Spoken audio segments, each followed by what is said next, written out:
আমি এবার তোমাদের এই কোষে দেখি 13-র প্রত্যেকটা টাইপেরই একটা করে অঙ্ক করে দেওয়ার চেষ্টা করছি। 1 এবং 2 নম্বরের যে অঙ্কটা আছে সেটা তোমরা সহজেই করে নিতে পারবে, যেখানে দেখবে চলরাশিগুলোর অনুপাত সমান নাকি চলরাশি দুটোর গুণফল সমান। যদি চলরাশি দুটোর গুণফল সমান হয় তবে তারা ব্যস্ত অনুপাতে আছে, এবং যদি অনুপাত সমান হয় তবে তারা সমান অনুপাতে সরল অনুপাতে আছে বা সরল ভেদে আছে। এবার আমরা 3-এর একটা অঙ্ক করছি। 3-এর 2 নম্বর অঙ্কটা তোমরা দেখো। 3-এর 2 আমি পড়ছি, আগে শোনো। তোমরা বই বের করো, বই বের করে 3-এর 2 নম্বর অঙ্কটা দেখো কি বলেছে। আমাদের স্কুলের প্রথম শ্রেণীর 24 জন শিশুর মধ্যে 1 বাক্স সন্দেশ সমান ভাগে ভাগ করে দিলাম এবং প্রত্যেককে 5টি করে গোটা সন্দেশ পেল। যদি শিশুর সংখ্যা 4 জন কম হতো তবে প্রত্যেকে কতগুলি গোটা সন্দেশ পেত তা ভেদতত্ত্ব প্রয়োগ করে হিসাব করি। দেখো, স্বাভাবিকভাবে যদি শিশুর সংখ্যা যদি বেড়ে যায় তাহলে কি হবে, সন্দেশের পরিমাণ কি হবে, প্রত্যেকে যে পরিমাণ সন্দেশটা পেত সেই সন্দেশের পরিমাণটা কি হতো, কমে যেত। যে শিশুর সংখ্যা যদি কমে যায় তবে কি হবে, সন্দেশের সংখ্যা বেড়ে যাবে। তাহলে এতটুকু তো আমরা বলতেই পারি যে শিশুর সংখ্যা এবং সন্দেশের সংখ্যা, ঠিক আছে, এরা কি আছে, ব্যস্ত অনুপাতে আছে। তাহলে শিশুর সংখ্যা এবং সন্দেশের সংখ্যা কি হবে, গুণফল সবসময় সমান হবে। তাহলে আমি এইভাবে বলতে পারি যে শিশু সংখ্যা ইন্টু প্রত্যেকের সন্দেশ সংখ্যা এর গুণফল কি হবে, সমানুপাতিক ধ্রুবকের সমান হবে। এবার দেখো প্রশ্ন মতে কি বলে দেওয়া আছে, বলা আছে 24 জন শিশুর মধ্যে 1 বাক্স সন্দেশ সমান ভাগে ভাগ করে দিল এবং প্রত্যেকে 5টি করে গোটা সন্দেশ পেল। তাহলে 24 জন শিশু, তাহলে শিশু সংখ্যা 24 এবং প্রত্যেকের সন্দেশ সংখ্যা কত, দেখো প্রত্যেকের সন্দেশ সংখ্যা হবে সেই ক্ষেত্রে 5টি করে, তাহলে 5 সমান সমান কে। তাহলে কে ইজ ইকাল টু কত হচ্ছে, কে ইজ ইকাল টু 4 5 20, 5 2 10 আর 2 12, অর্থাৎ কে এর মান হচ্ছে 120। এবার বলেছে যদি শিশুর সংখ্যা 4 জন কম হতো তবে প্রত্যেকে কতগুলি করে গোটা সন্দেশ পেত। তাহলে এবার আবার শিশুর সংখ্যা কত, এবার শিশুর সংখ্যা 20, কেন 4 জন কম বলেছে, ইন্টু প্রত্যেকে সন্দেশ সংখ্যা কত পেত সেটাই আমাকে বের করতে হবে। ধরে নাও প্রত্যেকে সন্দেশ পেত xটি করে, তাহলে তার গুণফল কত হবে, কে এর সমান হবে, কে এর মান কত, 120। অর্থাৎ এবার x সমান সমান কত, 120/20 মানে হচ্ছে 6টি। তাহলে কি দাঁড়ালো, এবার 4 জন কম হওয়াতে প্রত্যেকটি শিশু হাতে 5টির বদলে 6টি করে সন্দেশ পাবে, অর্থাৎ 1টি করে সন্দেশ এক্ষেত্রে কিন্তু বেশি পাবে। বুঝতে পারলাম। তাহলে এখানে আমরা শুধু কি করেছি, শিশু সংখ্যার সাথে সন্দেশ সংখ্যা সরল ভেদে আছে নাকি ব্যস্ত ভেদে আছে সেটাই আমরা প্রমাণ করে দেখার চেষ্টা করেছি। তাহলে একই রকমভাবে তোমরা 1 নম্বর এবং 3 নম্বর দেখে হয় অনুপাত অথবা গুণফল বের করে এটা দেখতে পারো। তারপর আমরা 4-এর একটা অঙ্ক করছি, 4-এর 2 নম্বরটা করছি। দেখো 4-এর 2 নম্বর কি বলেছে, x y এর সঙ্গে সরল ভেদে আছে এবং z এর সাথে ব্যস্ত ভেদে আছে। তাহলে লিখে ফেলি, x y এর সাথে সরল ভেদে আছে এবং x z এর সাথে ব্যস্ত ভেদে আছে। তাহলে এখানে যৌগিক ভেদের সূত্র লাগালে কি হয়, x সমান সমান y এবং 1/z এর গুণফলের সমান, অর্থাৎ x সমানুপাতিক y/z। তাহলে একে যদি আমরা ধ্রুবক দিয়ে লিখি তাহলে কি লিখবো, x equal to k into y/z। তাহলে এটা হচ্ছে আমার প্রয়োজনীয় রাশি। এবার দেখো কি বলেছে, প্রথমে বলেছে y is equal two 4, z is equal two 5 এবং x ইকুয়াল টু 3 হয়। তাহলে x is equal two 3 according to question, অর্থাৎ প্রশ্ন মতে x ইকুয়াল টু 3 কখন হয়, যখন y ইজ ইকুয়াল টু 4 হয় এবং z ইজ ইকুয়াল টু 5 হয়। তাহলে এখান থেকে আমরা দেখো k এর মান বের করে নিয়ে আসতে পারি, সেটা কত, 15/4। এবার বলেছে যদি y ইজ ইকাল টু 16 এবং z ইজ ইকাল টু 30 হয়, তবে x এর মান কত? তাহলে এবার আবার সুতরাং x is equal to k এর মান কত আমরা লিখেছি 15/4, একবারে লিখি 15/4 ইন্টু y এর মানটা কত, y এর মানটা বলে দিয়েছে 16 এবং z 30, তাহলে 16 30, তাহলে 15 দুগুণে 30, 4 4 16, 2, তার মানে x এর মান এবার কত আসবে 2। কি করলাম? কিচ্ছু না, আমি শুধু দেখলাম এখানে যে সমানুপাত কোনটা ব্যস্তানুপাত যৌগিক ভেদ বের করে নিয়ে প্রথমে সমানুপাতিক ধ্রুবক বের করলাম, বের করে নিয়ে এবার অন্য যে কোনো দুটি রাশির পরিবর্তন হলে তৃতীয় রাশিটির মান কী হবে সেটা বের করলাম। তো একই রকমভাবে 1 এবং 3টাও তোমরা করবে। এবার 5-এর 2 আর 5-এর 4-এর অঙ্কটা করব।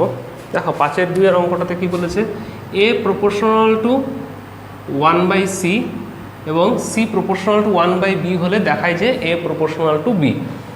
তাহলে আমরা এখান থেকে যদি লিখি a প্রপোর্শনাল টু 1/c, কতটার মানে কি a ইজ ইকাল টু একটা ভেদ ধ্রুবক দিয়ে গুণ করতে হবে স্বাভাবিকভাবেই k1/c। আবার দেখো বলা আছে c প্রপোর্শনাল টু 1/b, তার মানে আমি যদি এখানে ভেদ ধ্রুবকটাকে উঠিয়ে ভেদ ধ্রুবক নিয়ে আসি তাহলে c is equal to k/b, এটাকে লিখলাম 2 নম্বর। এবার 1 এবং 2 এদেরকে যদি আমরা ভাগ করে দিই তাহলে দেখো কি আসে, a/c ইজ ইকাল টু, আচ্ছা এটাকে k2 লিখলাম, a/c is equal to k1/c by k2/b। তাহলে এখান থেকে লেখো কি লিখতে পাচ্ছি, a/c is equal to k1/k2 into b/c। তাহলে c আর c যেহেতু c এর মান 0 নয়, তাই c কে c দিয়ে কেটে দিচ্ছি। তাহলে a is equal to k1/k2, দেখো k1 একটা ধ্রুবক আবার k2 একটা ধ্রুবক, তার মানে দুটো ধ্রুবকের ভাগফল কী হবে, একটা ধ্রুবক কী হবে, তাহলে a ইজ ইকাল টু একটা নতুন ধ্রুবক লিখলাম k ইন্টু b। এর থেকে কি আমরা লিখতে পারি না, যদি আমি ধ্রুবকটাকে উঠিয়ে দেই লিখলাম a প্রপোর্শনাল টু b। ঠিক আছে, এই হয়ে গেল আমার প্রমাণ, a এবং b সমানুপাতে আছে, প্রমাণ হয়ে গেল।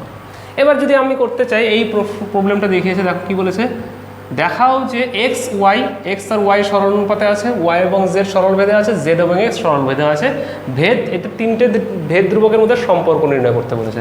দেখো সিম্পলি লিখছি x প্রপোর্শনাল টু y, কথাটার মানে কি x ইজ ইকাল টু একটা ভেদ ধ্রুবক ইন্টু y, 1 নম্বর দাও।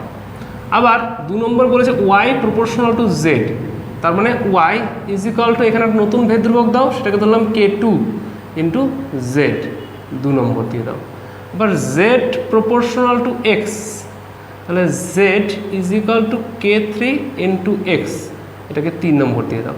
তাহলে 1 2 3 এই তিনটেকে গুণ করে দাও, 1 2 ও 3 গুণ করে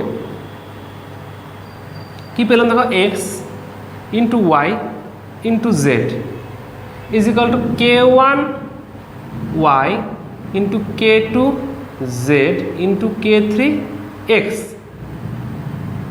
তাহলে k1 k2 k3 একবারে নিয়ে আসো, k1 k2 k3, আর এদিক থেকে কী আসছে x y z, এদিকে আসছে কি x y z। তাহলে x y z এটা প্রত্যেকেই কি অশূন্য, তাই এদেরকে ভাগ করা যায় দুদিক থেকে কমন নিয়ে। তাহলে আমরা লিখতে পারছি k1 into k2 into k3 এর গুণফল 1, অর্থাৎ এই ভেদ ধ্রুবক তিনটির মধ্যে সম্পর্ক কি, এদের ভেদ ধ্রুবক তিনটির গুণফলের মান হয় 1। ঠিক আছে, এইভাবে 1 এবং 4 নম্বরটা 1 এবং 3 নম্বরটাও চেষ্টা করবে। এবার 6-এর 2-এর অঙ্কটা দেখো, 6-এর 2-এর অঙ্কটাতে বলেছে x plus y proportional to x minus y হলে দেখাও যে x cube plus y cube proportional to x cube minus y cube. তাহলে প্রথমে আগে সেটি আমরা লিখে নিই, দেখো কি x plus y proportional to x minus y.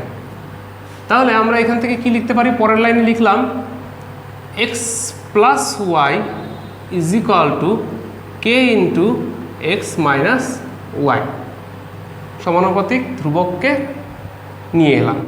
তাহলে এখান থেকে কি লিখছি, X plus Y by X minus Y is equal to K. একটা কাজ করো, একে তোমরা যোগ ভাগ করে দাও। অনুপাতে যোগ ভাগ শিখেছিলে, সেটা কি লব যোগ হর বাই লব মাইনাস হর। তাহলে এখানে লব যোগ হর করলে কত হয়, x plus y plus x minus y by x plus y minus x plus Y is equal to k plus one by K minus one. এগুলো কিন্তু সবকটা একটা একটা করে লাইন গেছে, এক লাইন, এটা সেকেন্ড লাইন, এটা থার্ড লাইন, এটা ফোর্থ লাইন, ঠিক আছে। এবার ফিফথ লাইন, পরের লাইনে আসছি। তাহলে ওয়াই ওয়াই ক্যান্সেল, উপরে কত হলো 2x, নিচে এক্স এক্স ক্যান্সেল, কত হলো 2y is equal to k plus one by K minus one. দেখো এই কে একটা ধ্রুবক, এটার প্লাস ওয়ান করলে কত হবে, ধ্রুবক কে মাইনাস ওয়ান ধ্রুবক, তাহলে K plus one by K minus one, এটা নিজেও একটা ধ্রুবক, তাহলে এক্স এক্স। এবারে এই দুটোকে যদি আমি বর্গ করি দুপাশ থেকে, তাহলে কি হয়, X cube by Y cube. আর এটাকে আমরা কত লিখেছি, এটাকে ধরে নাও আমরা লিখলাম কে প্রাইম। এই টোটাল ধ্রুবকটাকে আমি একটা ধ্রুবক দিয়ে লিখলাম কে প্রাইম, তাহলে কত হলো কে প্রাইম কিউব।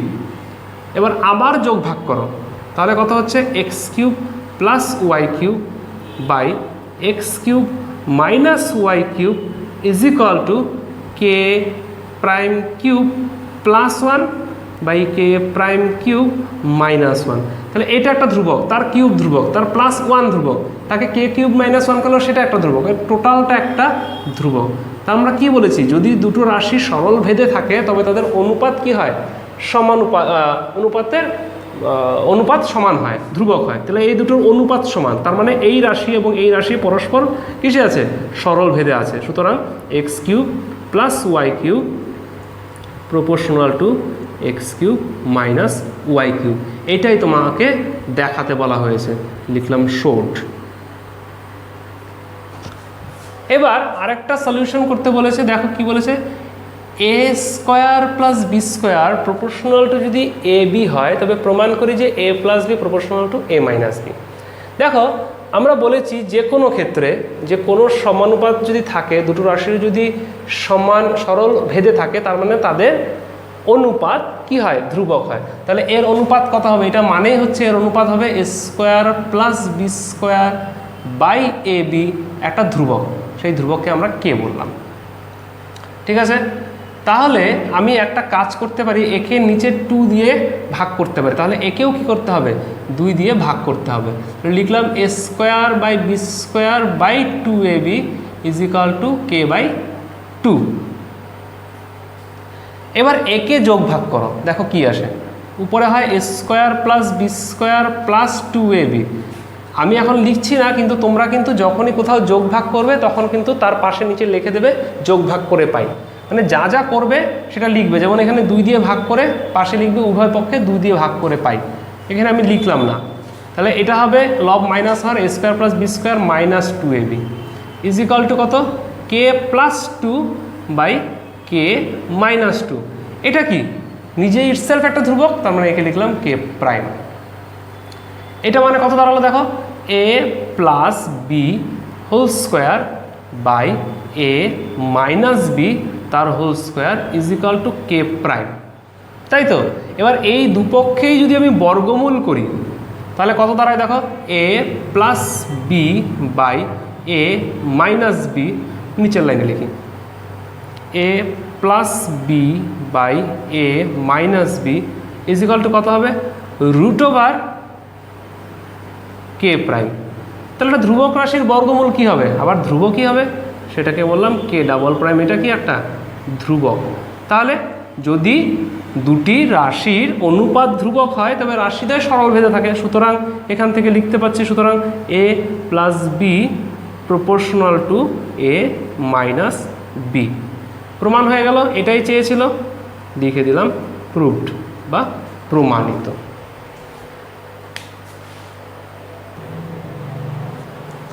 এবার আমরা আরও একটু অঙ্ক করব। 10 নম্বর অঙ্কটা প্রথমে দেখি। বলেছে ওয়াই দুটো চলের সমষ্টির সমান, একটি এক্সের চলের সঙ্গে সরল ভেদে থাকে এবং অন্যটি এক্সের চরলের সাথে ব্যস্ত ভেদে থাকে। তবে এক্স ইজিক্যাল টু 1 এবং ওয়াই ইজিক্যাল টু -1 এবং এক্স ইজিক্যাল টু 3 হলে ওয়াই ইজিক্যাল টু 5। তাহলে এক্স এবং ওয়াইয়ের মধ্যে সম্পর্ক নির্ণয় করতে বলেছে।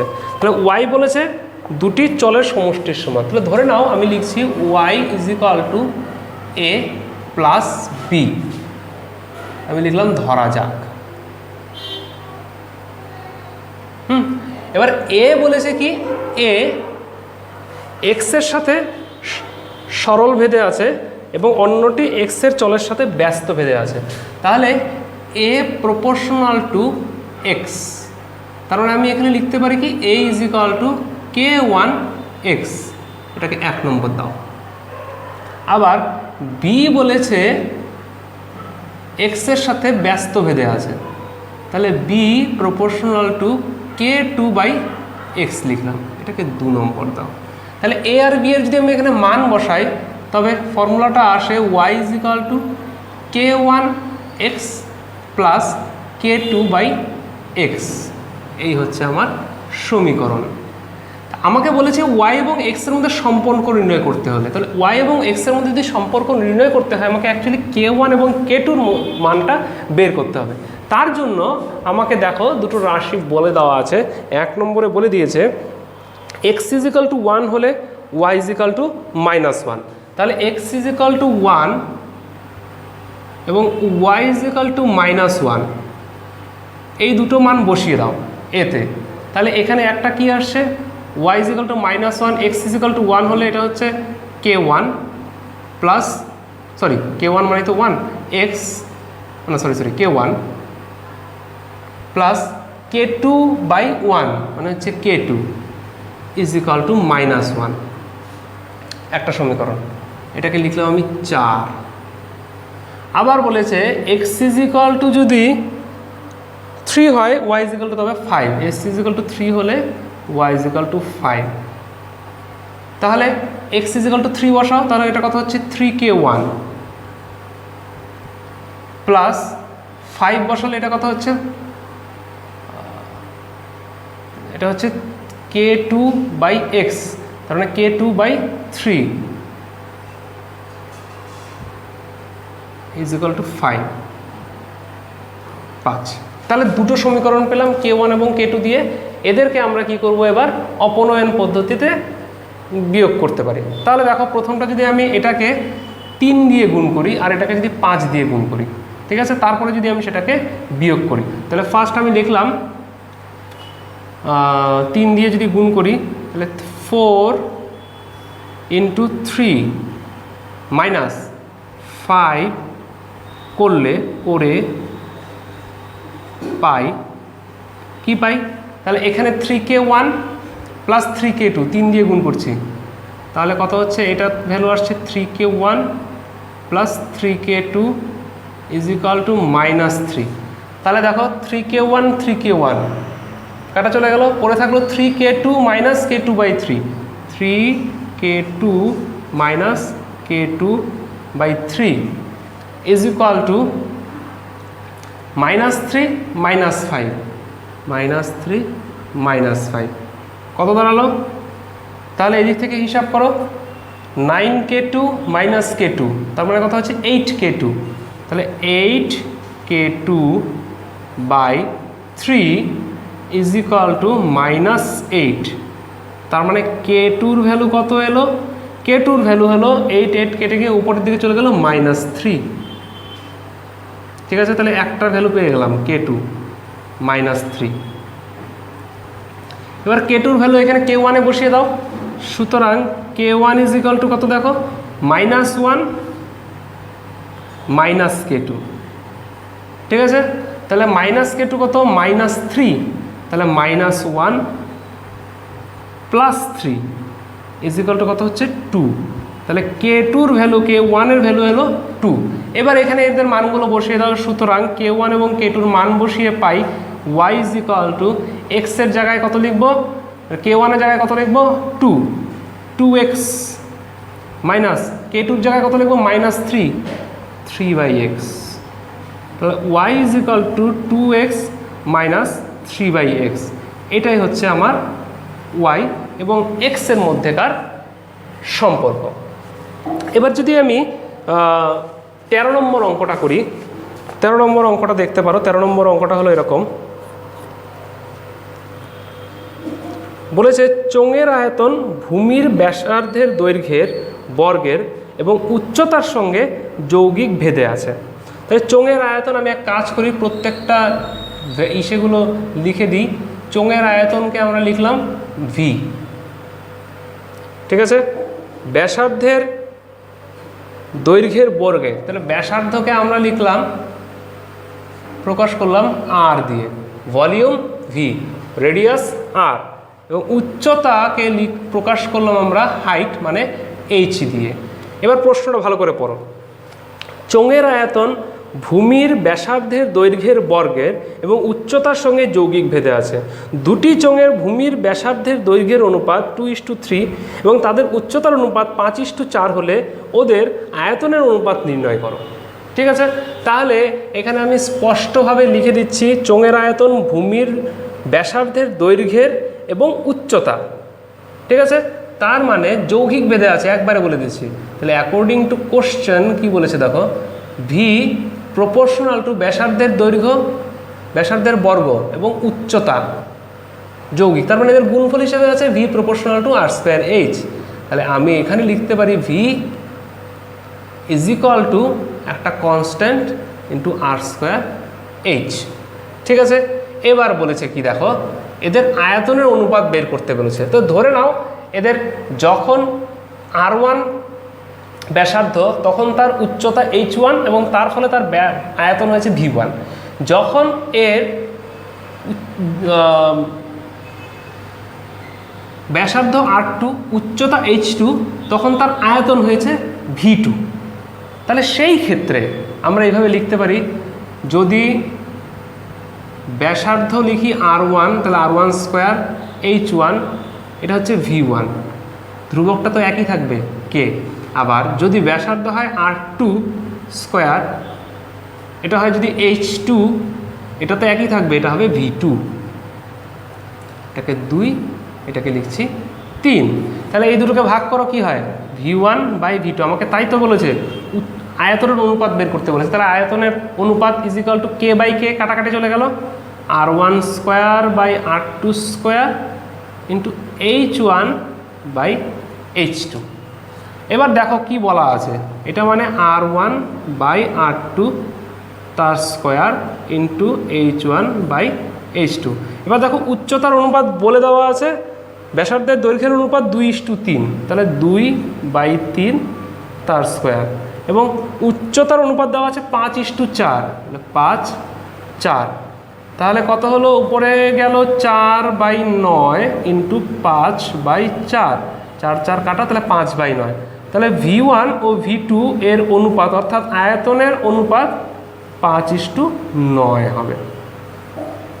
এটাই হবে এর আনসার। এইভাবে আমরা যে বাকি অঙ্কগুলো আছে, বাকি অঙ্কগুলো এবং ভেরি শর্ট আনসার বা শর্ট আনসারগুলো যেগুলো আছে, সেই অঙ্কগুলো সবগুলোই তোমরা করতে পারো। যেটাতে সমস্যা হবে আমাকে জানাও, আমি সেই অঙ্কগুলো তোমাদেরকে দেখিয়ে দেবো।